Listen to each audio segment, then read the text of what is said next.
Opa, e aí? Jean Garcia aqui. Esse vídeo que você vai assistir agora é o replay das lives que nós fazemos de segunda a sexta, 6h31 da manhã lá no meu Instagram. Então, se você quer participar dessas lives ao vivo e quer receber muito mais conteúdo diário para caminhar mais perto de Deus, eu estou deixando aqui no primeiro link da descrição desse vídeo o grupo do WhatsApp. Totalmente gratuito, você entra lá e todos os dias eu vou te mandar uma palavra para você caminhar mais perto de Deus, tá bom? Então você entra lá, já dá o like nesse vídeo porque mais pessoas encontram esse vídeo e se inscreve no canal aqui para você não perder nenhum conteúdo com a palavra de Deus, amém? Bom vídeo para você. Você não é filho do teu pai terreno. Pronto, bugou todo mundo agora. Igual eu fui bugado esses dias. Bugado é um termo para quem trabalha com programação, internet, videogame, essas coisas. Bugado quer dizer que deu problema. Deu uma travada na mente. Deu uma desconfigurada. Você não é filho do teu pai terreno. Abre sua Bíblia no livro de Romanos capítulo 8. Vai dar uma bugadinha agora na tua identidade. Você vai conhecer uma identidade diferente. E quando você entender que você é tão filho quanto Jesus, meu irmão, o inferno vai tremer. O inferno vai tremer, porque às vezes nós olhamos para o inferno como alguém que tem poder para nos destruir. E não tem. O inferno só usa o que está no oculto, o que está em trevas, o que a gente não conhece. Quando a gente passa a conhecer a verdade, ele perde aquele acesso na nossa vida. Não é mais sobre tirar os acessos, é sobre conhecer a verdade. Porque Jesus já tirou os acessos. O inferno não tem mais acesso a nós. Você está entendendo? Você já é filho de Deus. Talvez você tenha dado alguma legalidade com o pecado ou coisa assim, mas ele já não tem mais direito sobre você. É só você fechar essas portinhas aí. Vamos ler a palavra? Romanos capítulo 8, a partir do versículo 14. Aleluia. Fala assim, ó. Pois aqueles que são guiados pelo Espírito de Deus são filhos de Deus. Porque o Espírito que vocês receberam de Deus não torna vocês escravos e não faz com que tenham medo. Pelo contrário, o Espírito torna vocês filhos de Deus. E pelo poder do Espírito dizemos com fervor a Deus: Pai, meu Pai. Essa é a versão, nova tradução linguagem de hoje, NTLH. Algumas versões, né? A maioria vai dizer, pelo qual clamamos, Abba, Pai. O Espírito de Deus se une com o nosso Espírito para afirmar que somos filhos de Deus. Um outro versículo vai dizer que nós não nascemos da carne, nem do sangue, nem da vontade do homem, mas nascemos de Deus. Então está falando de uma nova identidade. É uma nova forma de nos enxergarmos. Vamos complementar essa palavra de hoje? Abre sua Bíblia no Evangelho de Lucas, capítulo 2. Lucas, capítulo 2. Abre aí. Lucas, capítulo 2. Por que nós temos tantos e tantos e tantos conflitos? Porque nós queremos entender a paternidade de Deus como se ele fosse o nosso segundo pai. Mas Deus não é o nosso segundo pai. Ele é o primeiro pai. O segundo pai é o pai terreno. Também é nosso pai, só que ele não é o primeiro pai. Quando nós olhamos para Deus como um segundo pai que nós precisamos conhecer, nós estamos invertendo a ordem, como se o pai terreno tivesse vindo primeiro. Não, você foi gerado de Deus. Primeiro ele é teu pai. Vamos consolidar isso? Lucas capítulo 2, versículo 41. A partir do versículo 41. Fala assim, ó. Está falando de Jesus. Todos os anos seus pais iam a Jerusalém para a festa da Páscoa. Quando ele completou 12 anos de idade, eles subiram à festa conforme o costume. Terminada a festa, voltando seus pais para casa, Falando de José e Maria, tá? O menino Jesus ficou em Jerusalém sem que eles percebessem. Pensando que ele estava entre os companheiros de viagem, caminharam o dia todo. Então começaram a procurá-lo entre os seus parentes e conhecidos.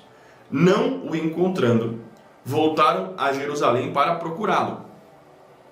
Depois de 3 dias o encontraram no templo, sentado entre os mestres, ouvindo-os e fazendo-lhes perguntas.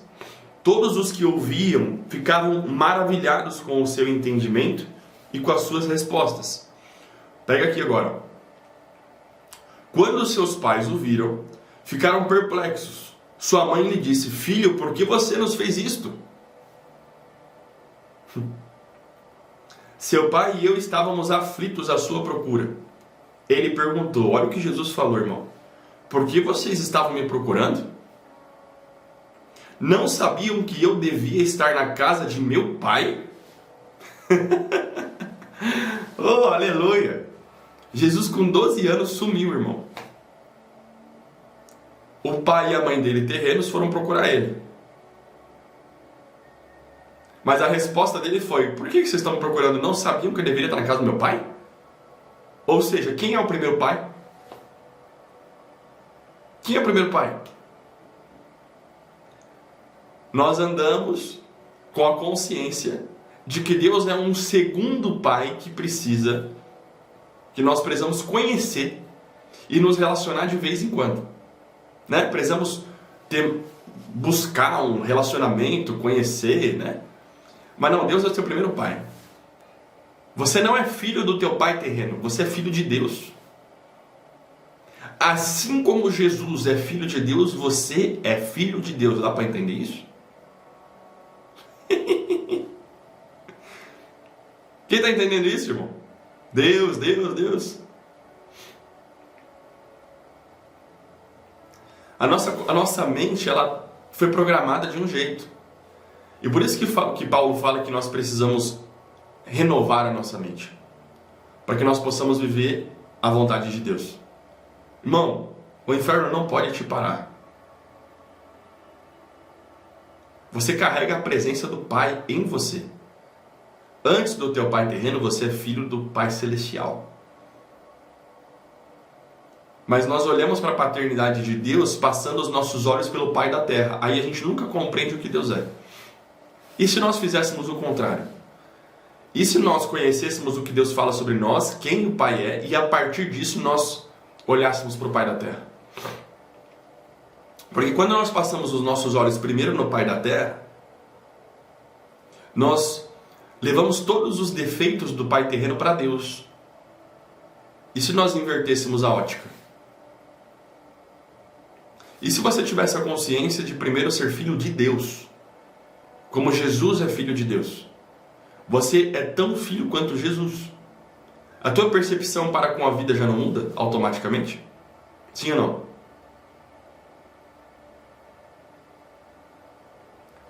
Nós temos mais consciência, às vezes, de sermos o que nós estamos sentindo e enxergando. Só que a palavra fala que você nasceu do Espírito, da vontade de Deus. Todos os que receberam Jesus como Senhor e Salvador nasceram de Deus. Então você não é filho do teu pai terreno, você é filho de Deus. Isso muda tudo. Não tem como você olhar para o teu dia a dia da mesma forma quando você entende que de onde você veio. Fica mais fácil você amar. Isso, Adriana, isso aí. Você pegou. Vou começar a ensinar isso aos meus filhos. É muito importante. Os teus filhos não são criados para você. Deus colocou o filho dele na tua família. Deus colocou os filhos dele para você cuidar, mas não são teus filhos, são filhos dele. Oh, aleluia! Como você está cuidando dos filhos de Deus? Como você está educando os filhos do Deus Altíssimo? Pronto, irmão. Vou encerrar aqui e vou deixar você ficar meditando, tá bom? Como você está criando os filhos do Deus Altíssimo, Criador dos céus e da terra? Ele falou assim, vou colocar essas crianças aqui naquela família. É uma bênção que Deus nos dá, é uma herança. Os filhos são herança do Senhor, é uma bênção. Não temos que tratar os nossos filhos como estranhos na nossa casa, de jeito nenhum. Mas nós temos que antes ter a consciência de que eles são filhos de verdade. Até porque no céu vai ser todo mundo irmão. Na eternidade não vai ser pai e filho, nós seremos irmãos dos nossos filhos. Irmãos uns dos outros. No céu não vai ter casamento, nós seremos irmãos dos nossos cônjuges. Irmãos.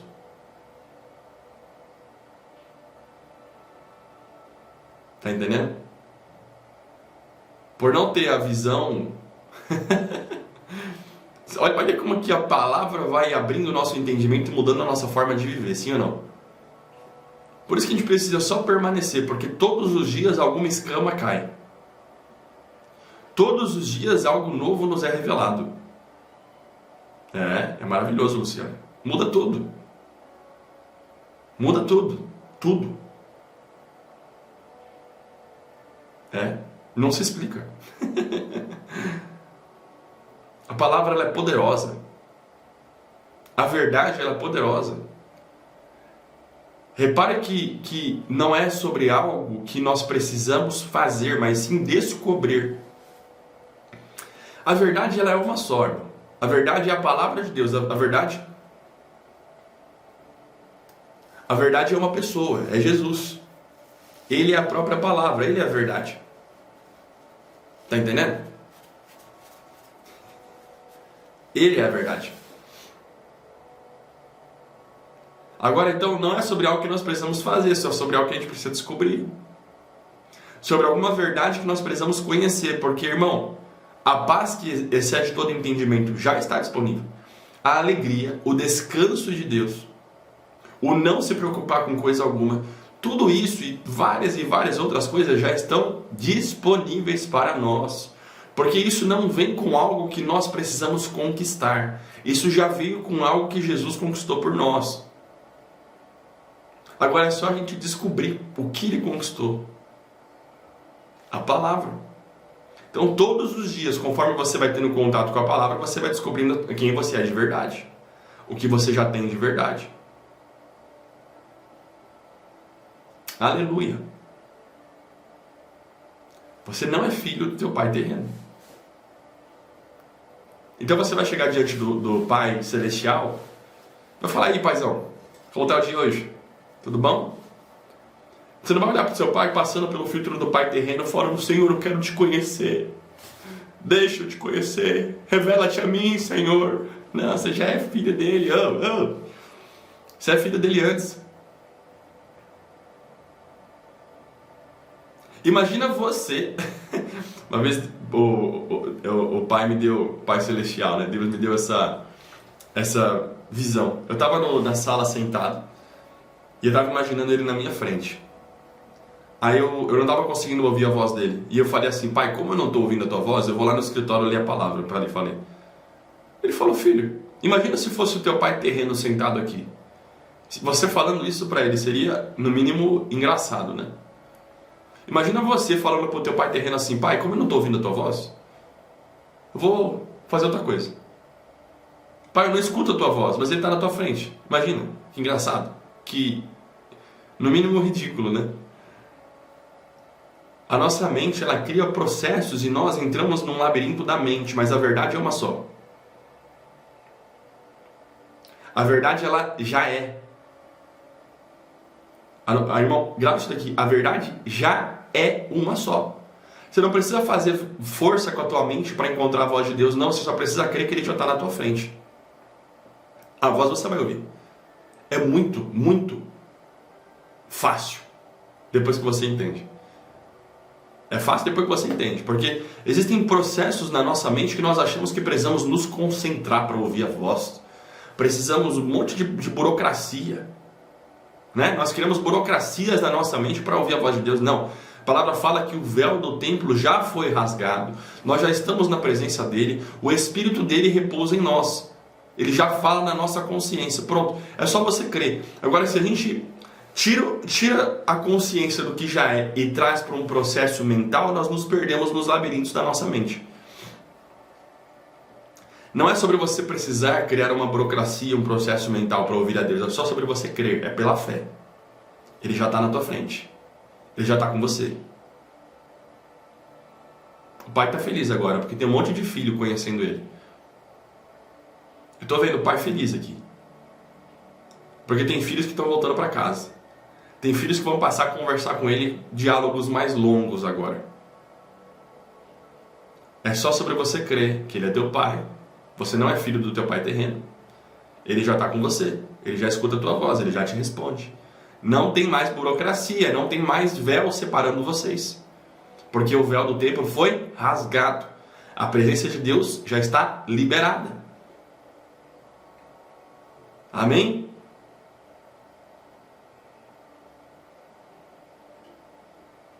Amém ou não amém? Agora, vou passar uma coisa que eu tenho aprendido para vocês.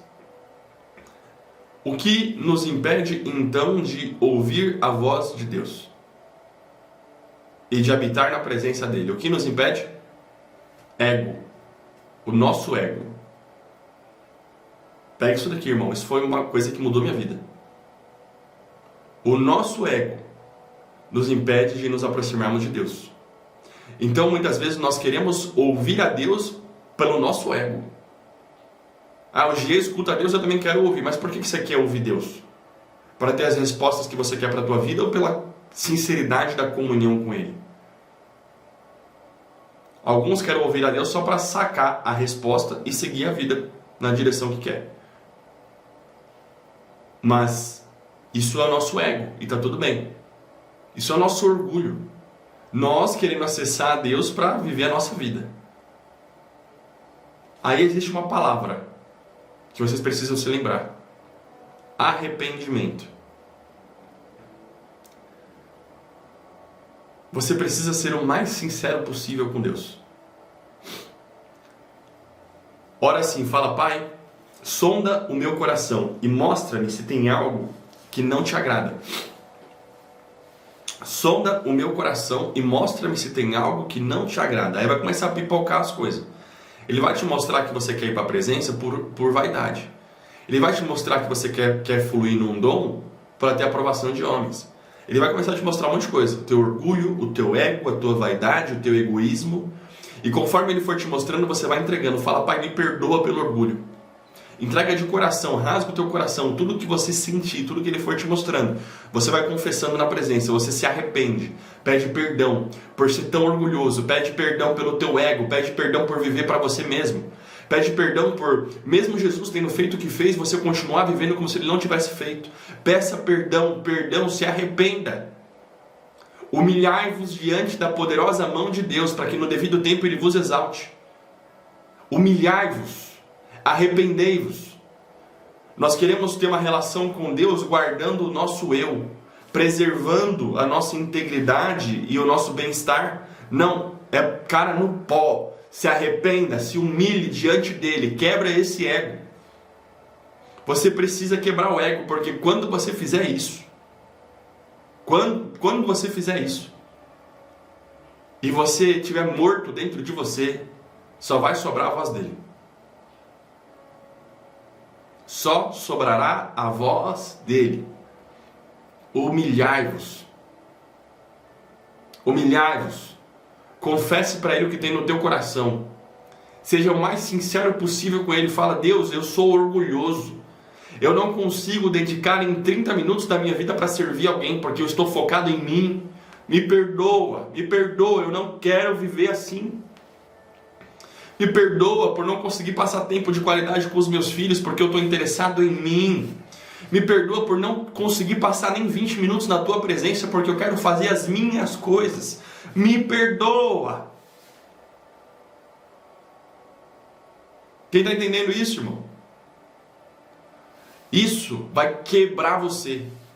E quando você está quebrado, quando você é fraco, então é que a força dele vem. Se você quer viver o poder de Deus na tua vida, se você quer ter experiências sobrenaturais com Deus, ver o Espírito Santo fluindo através da tua vida, você precisa estar quebrado. Você precisa estar vazio. Você não pode estar vivo em você. Aleluia. Depois que você se quebranta e confessa para Ele tudo o que está no teu coração, pede perdão sincero para Ele. Você fala assim: Senhor, eu não consigo nem me quebrantar. Eu sou tão orgulhoso que eu venho aqui e a minha boca não está falando o que está no meu coração. Me perdoa.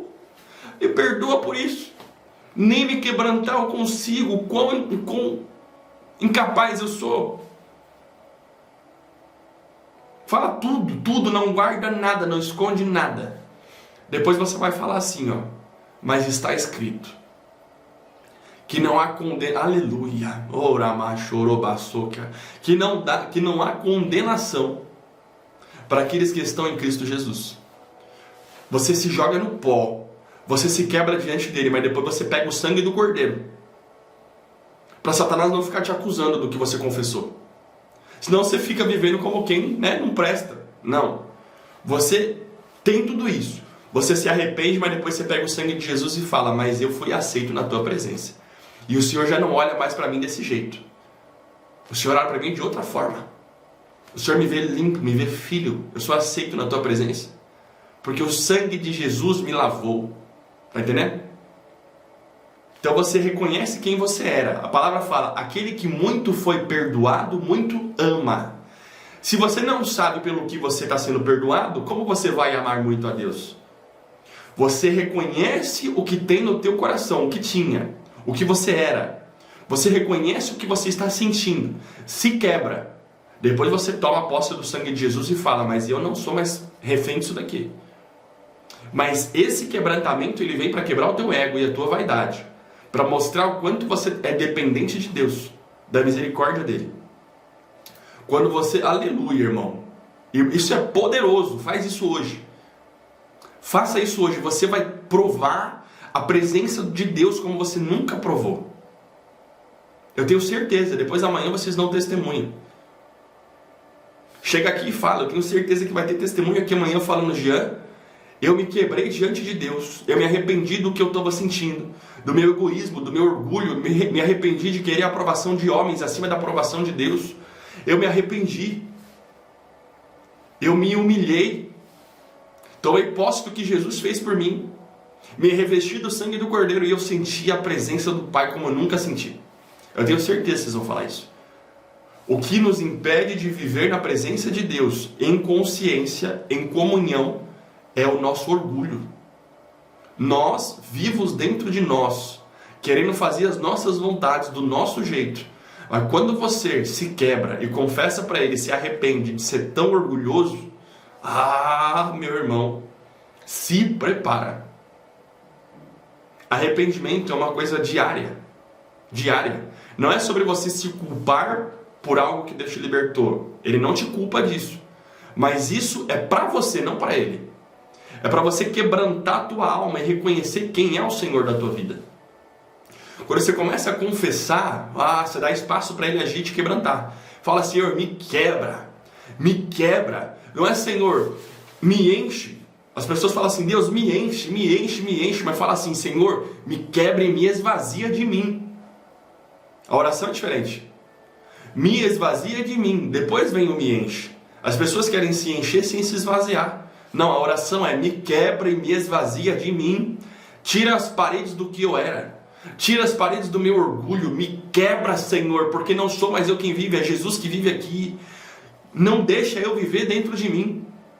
Eu quero viver como um vaso rendido na tua presença. Eu não quero a glória, eu não quero o aplauso, eu não quero o reconhecimento. Senhor, se ninguém conhecer o meu nome, está tudo bem, porque eu não sou digno disso. Que o teu nome seja conhecido em mim, que a tua face seja vista em mim, que as minhas mãos toquem como as tuas mãos, que os meus olhos vejam como os teus olhos, Jesus. Eu não quero mais ficar vivo dentro de mim, me perdoa por continuar vivendo a minha vida como se ela fosse minha. Nem todo mundo recebe essa palavra, sabia? Tem pessoas que são tão orgulhosas, estão tão convictas dos seus caminhos, tão convictas das coisas que têm buscado nessa terra. Elas amam tanto as coisas dessa terra, que quando vem uma palavra para elas abandonarem as coisas da terra, elas simplesmente fecham o coração e ignoram. Porque tem um coração endurecido. Endurecido. Amam mais as coisas dessa terra do que a Deus. Mas quando você entender que você precisa abandonar as coisas dessa terra, no sentido de se quebrantar e não fazer mais as tuas vontades, mas a vontade dele. Irmão, você começa a se esvaziar, se esvaziar, se esvaziar, e você vai ver a glória de Deus. Ele se revela a quem ama ele de todo o coração, a quem busca genuinamente. Ele vai se revelando, se revelando, se revelando.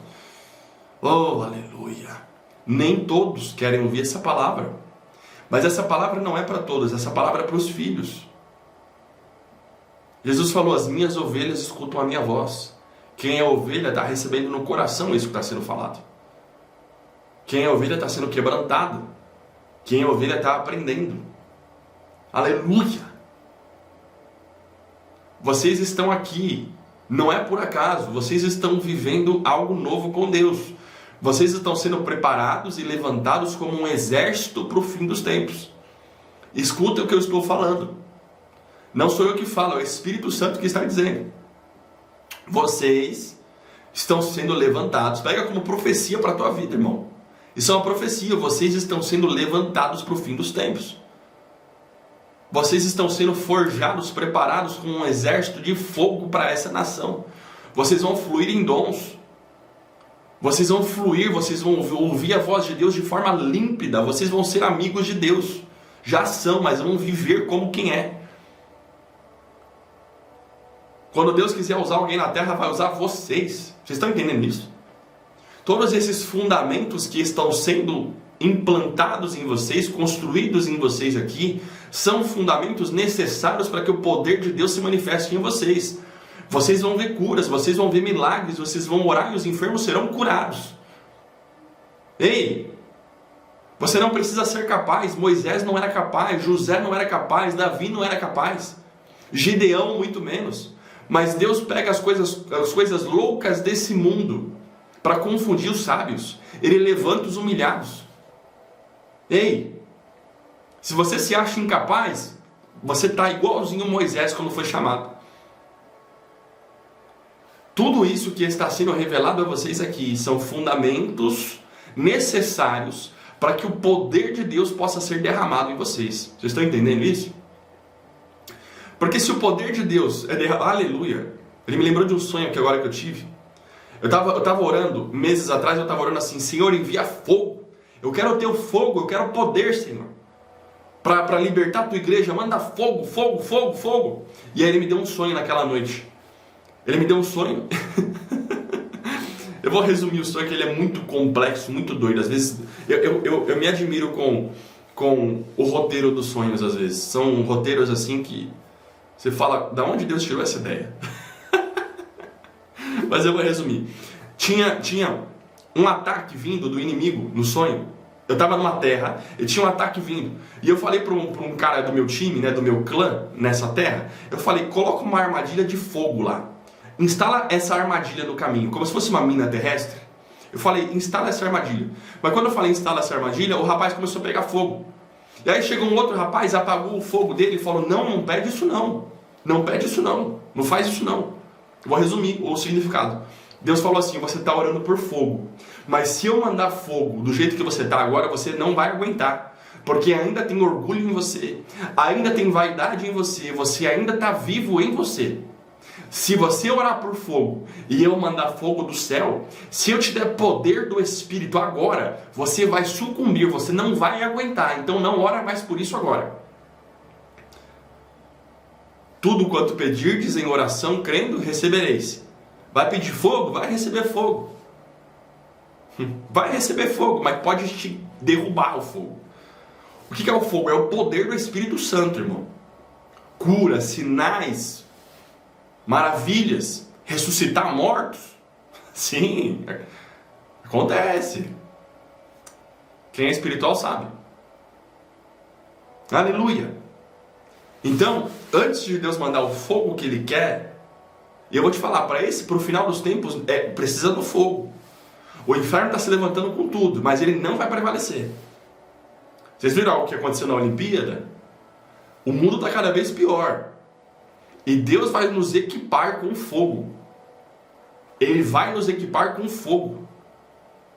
Alguns que não creem, só creem vendo, igual Tomé. Tomé não creu que Jesus voltou à vida, só quando ele viu.